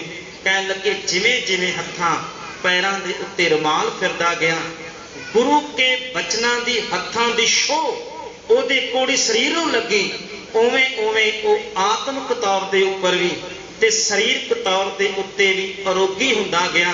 ਤੇ ਧੰਨ ਗੁਰੂ ਹਰਕ੍ਰਿਸ਼ਨ ਸਾਹਿਬ ਪਾਤਸ਼ਾਹ ਦੀ ਛੋਹ ਨੇ ਗੁਰਮੁਖ ਉਸ ਕੋੜੀ ਦੇ ਰੋਗ ਨੂੰ ਖਤਮ ਕਰ ਦਿੱਤਾ। ਜਦੋਂ ਇਹ ਘਟਨਾ ਵਾਪਰੀ, ਚਾਰੇ ਪਾਸੇ ਰੌਲਾ, ਚਾਰੇ ਪਾਸੇ ਵਡਿਆਈ ਵੀ ਹੋਈ। ਸਤਿਗੁਰੂ ਪਾਤਸ਼ਾਹ ਦੀ ਮਹਿਮਾ ਚਾਰੇ ਪਾਸੇ ਫੈਲੀ। ਇੱਧਰ ਦੂਜੇ ਪਾਸੇ ਦਿੱਲੀ ਦੀ ਧਰਤੀ ਦੇ ਉੱਤੇ ਬਾਦਸ਼ਾਹ ਔਰੰਗਜ਼ੇਬ ਬੈਠਾ। ਰਾਮ ਰਾਏ ਨੇ ਕਿਹਾ, ਕਹਿਣ ਲੱਗੇ ਔਰੰਗਜ਼ੇਬ ਦੇਖ, ਇੱਕ ਪਾਸੇ ਮੈਂ ਗੁਰੂ ਘਰ ਦੇ ਨਾਲ ਵਿਗਾੜ ਲਈ, ਗੁਰੂ ਦਾ ਵੱਡਾ ਸੁਪੁੱਤਰ ਸਾਂ ਮੈਂ, ਪਰ ਤੈਨੂੰ ਖੁਸ਼ ਕੀਤਾ ਤੇ ਗੁਰੂ ਘਰ ਦੇ ਵਿੱਚੋਂ ਨਿਕਾਲਾ ਮੈਨੂੰ ਮਿਲ ਗਿਆ। ਹੁਣ ਤੂੰ ਸੰਭਾਲ ਮੇਰੀ ਕਰ। ਤੇ ਗੁਰਮੁਖੋ ਔਰੰਗਜ਼ੇਬ ਸੀ ਜਿਹੜਾ ਉਹ ਚਾਹੁੰਦਾ ਸੀ ਕਿ ਗੁਰੂ ਘਰ ਦੇ ਵਿੱਚ ਜਿਹੜਾ ਸੀ ਉਹ ਵਖੇੜਾ ਪੈਦਾ ਹੋਵੇ, ਗੁਰੂ ਘਰ ਦੇ ਵਿੱਚ ਵਖੇੜਾ ਖੜਾ ਹੋਵੇ। ਇਸ ਕਰਕੇ ਉਹ ਰਾਮ ਰਾਏ ਨੂੰ ਤਾਕਤ ਦਿੰਦਾ ਪਿਆ, ਉਹਨੇ ਕਿਹਾ ਪਰਵਾਹ ਨਾ ਕਰ, ਜਿੰਨੀ ਜ਼ਗੀਰ ਚਾਹੀਦੀ ਤੈਨੂੰ ਦੇ ਦਿਆਂਗੇ। ਤੇ ਜਿਹੜਾ ਅਸੀਂ ਅੱਜ ਦੂਣ ਦਾ ਇਲਾਕਾ ਆਪਾਂ ਸ਼ਬਦ ਦੇਹਰਾਦੂਨ ਕਹਿੰਦੇ ਆ, ਇਹ ਸਾਰੇ ਦਾ ਸਾਰਾ ਇਲਾਕਾ ਰਾਮ ਰਾਏ ਨੂੰ ਔਰੰਗਜ਼ੇਬ ਨੇ ਦਿੱਤਾ ਸੀ। ਕਹਿਣ ਲੱਗੇ ਇੱਥੇ ਰਹਿ ਤੂੰ, ਜ਼ਗੀਰ ਨਾ ਕਰਵਾ ਦਿੱਤੀ ਇੱਥੇ ਰਾਮ ਰਾਏ ਨੇ ਆਪਣਾ ਡੇਰਾ ਬਣਾ ਲਿਆ। ਡੇਰਾ ਬਣਾ ਕੇ ਉਹਨੇ ਰਹਿਣਾ ਸ਼ੁਰੂ ਕਰ ਦਿੱਤਾ। ਪਰ ਇਤਿਹਾਸਕਾਰ ਕਈ ਅੱਜ ਜਿਹੜੀਆਂ ਨਵੀਆਂ ਖੋਜਾਂ ਨੇ ਉਹ ਇਹ ਗੱਲ ਕਹਿੰਦੀਆਂ ਨੇ ਵੀ ਜਿੰਨਾ ਰਾਮ ਰਾਏ ਨੂੰ ਇਤਿਹਾਸਕਾਰ ਨੇ ਨਿੰਦਿਆ, ਇੰਨਾ ਉਹ ਬੁਰਾ ਨਹੀਂ ਸੀ। ਉਹਨੇ ਮਨ ਵਿੱਚ ਕਈ ਵਾਰ ਪਛਤਾਵਾ ਆਇਆ ਕਿ ਸੱਚੀ ਗੱਲ ਇਹ ਹੈ ਕਿ ਜੇ ਮੈਂ ਔਰੰਗਜ਼ੇਬ ਦੇ ਲਾਲਸਾ ਦੇ ਵਿੱਚ ਨਾ ਪੈਂਦਾ ਤੇ ਗੁਰੂ ਘਰ ਵਿੱਚ ਮੈਨੂੰ ਸਵਾਗਤਯੋਗ ਥਾਂ ਜ਼ਰੂਰ ਮਿਲ ਜਾਣੀ ਸੀ। ਉਹ ਪਛਤਾਉਂਦਾ ਰਿਹਾ। ਕਈ ਥਾਵਾਂ ਉੱਤੇ ਧੰਨ ਗੁਰੂ ਕਲਗੀਧਰ ਪਾਤਸ਼ਾਹ ਕੋਲ ਵੀ ਚੱਲ ਕੇ ਆਇਆ, ਉਹਦੀ ਘਰਵਾਲੀ ਬੀਬੀ ਪੰਜਾਬ ਕੌਰ ਵੀ ਚੱਲ ਕੇ ਮਾਫੀਆਂ ਵੀ ਮੰਗੀਆਂ ਉਹਨੇ ਬਾਅਦ ਵਿੱਚ। ਇਸ ਕਰਕੇ ਪਛਤਾਵਾ ਸੀ ਰਾਮ ਰਾਏ ਦੇ ਮਨ ਦੇ ਵਿੱਚ। ਇੱਧਰ ਔਰੰਗਜ਼ੇਬ ਹੈ ਜਿਹੜਾ, ਉਹਦੇ ਮਨ ਦੇ ਵਿੱਚ ਜਦੋਂ ਇਹ ਗੱਲ ਪਹੁੰਚੀ ਵੀ ਕੇਵਲ 5.25 ਸਾਲ ਦੇ ਇੱਕ ਬਾਲਕ ਨੂੰ ਗੁਰੂ ਜੋਤ ਪ੍ਰਾਪਤ ਹੋ ਗਈ ਹੈ, ਉਹ ਬੜਾ ਹੈਰਾਨ ਹੋਇਆ। ਨਾਲ ਉਹਦਾ ਇੱਕ ਸੇਵਕ ਸੀ ਰਾਜਾ ਜੈ ਸਿੰਘ। ਰਾਜਾ ਜੈ ਸਿੰਘ ਸੀ ਜਿਹੜਾ, ਇਹ ਰਾਜਾ ਮਾਨ ਸਿੰਘ ਇੱਕ ਹੋਏ ਨੇ ਗੁਰੂ ਤੇਗ ਬਹਾਦਰ ਸਾਹਿਬ ਪਾਤਸ਼ਾਹ ਦੇ ਵੇਲੇ, ਉਹਦਾ ਪਿਤਾ ਸੀ। ਰਾਜਾ ਜੈ ਸਿੰਘ ਨੂੰ ਕੋਲ ਬੁਲਾਇਆ ਔਰੰਗਜ਼ੇਬ ਬਾਦਸ਼ਾਹ ਨੇ। ਕਹਿਣ ਲੱਗਾ ਮੈਂ ਉਸ ਗੁਰੂ ਦੇ ਦਰਸ਼ਨ ਕਰਨੇ ਚਾਹਨਾ ਵਾਂ ਜਿਸ ਨੂੰ ਲੋਕ ਬਾਲਾ ਪ੍ਰੀਤਮ ਗੁਰਨਕ ਦੀ ਜੋਤ ਕਹਿੰਦੇ। ਰਾਜਾ ਜੈ ਸਿੰਘ ਦੀ ਡਿਊਟੀ ਲਾਈ ਗਈ ਵੀ ਤੂੰ ਕਿਸੇ ਤਰੀਕੇ ਦੇ ਨਾਲ ਗੁਰੂ ਹਰਕ੍ਰਿਸ਼ਨ ਸਾਹਿਬ ਨੂੰ ਦਿੱਲੀ ਦੀ ਧਰਤੀ ਲੈ ਕੇ। ਰਾਜਾ ਜੈ ਸਿੰਘ ਜਿੱਥੇ ਗੁਰਮੁਖੋ ਅੱਜ ਆਪਾਂ ਗੁਰਦੁਆਰਾ ਬੰਗਲਾ ਸਾਹਿਬ ਦੇਖਦੇ ਹਾਂ, ਇਹ ਅਸਲ ਦੇ ਵਿੱਚ ਰਾਜਾ ਜੈ ਸਿੰਘ ਦਾ ਘਰ ਸੀ, ਉਹਦਾ ਬੰਗਲਾ ਸੀ, ਇੱਥੇ ਉਹ ਰਹਿੰਦਾ ਸੀ। ਉਹਦੀ ਰਾਣੀ ਦਾ ਨਾਮ ਸੀ ਰਾਣੀ ਪੁਸ਼ਪਾ ਦੇਵੀ। ਰਾਜਾ ਜੈ ਸਿੰਘ ਨਾਲ ਕੁਝ ਪੰਡਤਾਂ ਨੂੰ ਲੈ ਕੇ, ਸਿਪਾਹੀਆਂ ਨੂੰ ਲੈ ਕੇ ਉਹ ਕੀਰਤਪੁਰ ਸਾਹਿਬ ਦੀ ਧਰਤੀ ਪਹੁੰਚੇ। ਕੀਰਤਪੁਰ ਸਾਹਿਬ ਦੀ ਧਰਤੀ ਉਹਨੇ ਹੱਥ ਬੰਨ੍ਹ ਕੇ ਧੰਨ ਗੁਰੂ ਹਰਕ੍ਰਿਸ਼ਨ ਸਾਹਿਬ ਪਾਦ ਚਰਨਾਂ 'ਚ ਬੇਨਤੀ ਕੀਤੀ, ਸਤਿਗੁਰੂ ਬਾਦਸ਼ਾਹ ਔਰੰਗਜ਼ੇਬ ਤੁਹਾਡੇ ਦਰਸ਼ਨ ਕਰਨੇ ਚਾਹੁੰਦਾ, ਦਿੱਲੀ ਵਿੱਚ ਦਰਸ਼ਨ ਦੇ। ਜਦੋਂ ਇਹ ਬੇਨਤੀ ਲੈ ਕੇ ਆਇਆ, ਉਸ ਸਮੇਂ ਬਾਬਾ ਗੁਰਦਿੱਤਾ ਸਾਹਿਬ ਜੀ, ਇਹ ਸਿੱਖ ਹੋਏ ਨੇ ਬਾਬਾ ਗੁਰਦਿੱਤਾ ਸਾਹਿਬ, ਇਹਨਾਂ ਨੂੰ ਭਾਈ ਗੁਰਦਿੱਤਾ ਵੀ ਕਿਹਾ ਜਾਂਦਾ। ਦਰਗਾਹ ਮੱਲ ਜੀ, ਭਾਈ ਦਿਆਲ ਦਾਸ, ਇਹ ਗੁਰੂ ਘਰ ਦੇ ਵਿਦਵਾਨ ਸਿੱਖ ਸਨ ਜਿਹੜੇ, ਇਹਨਾਂ ਨਾਲ ਸਲਾਹ ਕੀਤੀ ਗਈ। ਗੁਰੂ ਹਰਕ੍ਰਿਸ਼ਨ ਸਾਹਿਬ ਤੇ ਦਾਦੀ ਜੀ ਸਨ ਮਾਈ ਬੱਸੀ ਜੀ, ਨਾਲ ਗੁਰੂ ਹਰਕ੍ਰਿਸ਼ਨ ਸਾਹਿਬ ਦੀ ਭੈਣ ਸੀ ਬੀਬੀ ਰੂਪ ਕੌਰ, ਗੁਰੂ ਹਰਿਰਾਏ ਸਾਹਿਬ ਪਾਤਸ਼ਾਹ ਦੀ ਬੱਚੀ। ਉਹਨਾਂ ਨਾਲ ਮਾਤਾ ਕ੍ਰਿਸ਼ਨ ਕੌਰ ਸਭ ਨੇ ਸਲਾਹ ਕੀਤੀ ਕਿ ਗੁਰੂ ਹਰਕ੍ਰਿਸ਼ਨ ਸਾਹਿਬ ਨੂੰ ਦਿੱਲੀ ਜਾਣਾ ਚਾਹੀਦਾ। ਤੇ ਗੁਰੂ ਕਿਆਂ ਵਿਦਵਾਨਾਂ ਨੇ ਵੀ ਔਰ ਗੁਰੂ ਕੇ ਪਰਿਵਾਰ ਨੇ ਵੀ ਕਿਹਾ ਵੀ ਪਹਿਲਾਂ ਬਾਦਸ਼ਾਹ ਨੇ ਗੁਰੂ ਅਰਜਨ ਦੇਵ ਪਾਤਸ਼ਾਹ ਨੂੰ ਲਾਹੌਰ ਬੁਲਾਇਆ ਪਰ ਪਰਤ ਕੇ ਵਾਪਸ ਨਹੀਂ ਆਏ। ਬਾਦਸ਼ਾਹ ਜਹਾਂਗੀਰ ਨੇ ਧੰਨ ਗੁਰੂ ਹਰਗੋਬਿੰਦ ਸਾਹਿਬ ਪਾਤਸ਼ਾਹ ਨੂੰ, ਵਾਹਿਗੁਰੂ ਬਾਦਸ਼ਾਹ ਸ਼ਾਹਜਹਾਨ ਨੇ ਗੁਰੂ ਹਰਗੋਬਿੰਦ ਸਾਹਿਬ ਪਾਤਸ਼ਾਹ ਨੂੰ ਬੁਲਾਇਆ ਤੇ ਗਵਾਲੀਅਰ ਦੇ ਕਿਲੇ ਵਿੱਚ ਕੈਦ ਕਰ ਲਿਆ। ਇਸ ਕਰਕੇ ਸਾਨੂੰ ਚਾਹੀਦਾ ਹੈ ਵੀ ਧੰਨ ਗੁਰੂ ਹਰਕ੍ਰਿਸ਼ਨ ਸਾਹਿਬ ਪਾਤਸ਼ਾਹ ਨੂੰ ਬਾਦਸ਼ਾਹ ਦੇ ਕੋਲ ਨਹੀਂ ਭੇਜਣਾ ਚਾਹੀਦਾ। ਜਦੋਂ ਸੰਗਤਾਂ ਨੇ ਆ ਕੇ ਔਰ ਗੁਰੂ ਕੇ ਪਰਿਵਾਰ ਨੇ ਵੀ ਆ ਕੇ ਇਹ ਫੈਸਲਾ ਸੁਣਾਇਆ ਵੀ ਧੰਨ ਗੁਰੂ ਹਰਕ੍ਰਿਸ਼ਨ ਸਾਹਿਬ ਜੀ ਤੁਸੀਂ ਦਿੱਲੀ ਨਾ ਜਾਵੋ, ਪਾਤਸ਼ਾਹ ਨੇ ਪੁੱਛਿਆ ਕਿਉਂ? ਕਹਿਣ ਲੱਗੇ ਸੰਗਤਾਂ ਦੇ ਮਨ ਅੰਦਰ ਭੈ ਹੈ, ਸੰਗਤਾਂ ਦੇ ਮਨ ਅੰਦਰ ਭੈ ਹੈ। ਜਦੋਂ ਇਹਨਾਂ ਬਚਨ ਕਿਹਾ ਸੰਗਤਾਂ ਭੈ ਰੱਖਦੀਆਂ ਨੇ ਤੇ ਧੰਨ ਗੁਰੂ ਹਰਗੋਬਿੰਦ ਸਾਹਿਬ ਪਾਤਸ਼ਾਹ ਕਹਿੰਦੇ ਇਸ ਭੈ ਨੂੰ ਇੱਥੇ ਕੀਰਤਪੁਰ ਸਾਹਿਬ ਦੀ ਧਰਤੀ ਵਿੱਚ ਰਹਿ ਕੇ ਮਿਟਾਇਆ ਨਹੀਂ ਜਾ ਸਕਦਾ। ਇਹ ਭੈ ਤਾਂ ਮਿਟੇਗਾ ਜੇ ਅਸੀਂ ਦਿੱਲੀ ਦੀ ਧਰਤੀ ਦੇ ਉੱਤੇ ਜਾਵਾਂਗੇ। ਭੈ ਤਾਂ ਮਿਟਾਉਣਾ ਹੈ। ਜਦੋਂ ਇਹਨਾਂ ਬਚਨ ਕਿਹਾ ਸਭ ਨੇ ਮਨਾ ਕੀਤਾ, ਪਰ ਬਾਲਾ ਪ੍ਰੀਤਮ ਧੰਨ ਗੁਰੂ ਹਰਕ੍ਰਿਸ਼ਨ ਸਾਹਿਬ ਪਾਤਸ਼ਾਹ ਕਹਿੰਦੇ ਦਿੱਲੀ ਦੀ ਧਰਤੀ ਨੂੰ ਪ੍ਰਸਥਾਨ ਦੀ ਤਿਆਰੀ ਕਰੋ। ਕੁਝ ਸਿੱਖ ਤਿਆਰ ਹੋਏ ਜੀ। ਧੰਨ ਗੁਰੂ ਹਰਕ੍ਰਿਸ਼ਨ ਸਾਹਿਬ ਪਾਤਸ਼ਾਹ ਕੀਰਤਪੁਰ ਸਾਹਿਬ ਦੀ ਧਰਤੀ ਤੋਂ 1664, ਇਹ ਆਰੰਭਤਾ ਦਾ ਸਮਾਂ ਸੀ। 1664 ਸਤਿਗੁਰੂ ਪਾਤਸ਼ਾਹ ਦਿੱਲੀ ਦੀ ਧਰਤੀ ਨੂੰ ਚਾਲੇ ਪਾਉਂਦੇ ਨੇ। ਰਸਤੇ ਦੇ ਵਿੱਚ ਗੁਰਮੁਖੋਂ ਸਤਿਗੁਰੂ ਪਾਤਸ਼ਾਹ ਲੰਘਦਿਆਂ ਅੰਬਾਲੇ ਦੇ ਕੋਲ ਆਪਾਂ ਗੁਰਦੁਆਰਾ ਸਾਹਿਬ ਪੰਜੋਖੜਾ ਸਾਹਿਬ ਦੇਖਦੇ ਹਾਂ। ਸਤਿਗੁਰੂ ਪਾਤਸ਼ਾਹ ਨੇ ਕੁਝ ਦਿਨ ਇੱਥੇ ਵੀ ਟਿਕਾਣਾ ਕੀਤਾ। ਜਦੋਂ ਇੱਥੇ ਟਿਕਾਣਾ ਕੀਤਾ, ਇੱਕ ਇਤਿਹਾਸਕਾਰ ਹੋਏ ਨੇ ਹਰਨਾਮ ਦਾਸ ਸ਼ਹਿਰਾਈ, ਉਹ ਲਿਖਦੇ ਨੇ, ਕਹਿਣ ਲੱਗੇ ਸਤਿਗੁਰੂ ਪਾਤਸ਼ਾਹ ਜਦੋਂ ਇੱਥੇ ਨਗਰ ਦੇ ਬਾਹਰ ਟਿਕਾਣਾ ਕਰਦੇ ਨੇ, ਦੂਰੋਂ ਸੰਗਤਾਂ ਨੂੰ ਪਤਾ ਲੱਗਦਾ ਭੀੜਾਂ ਇੱਥੇ ਪੈ ਜਾਂਦੀਆਂ।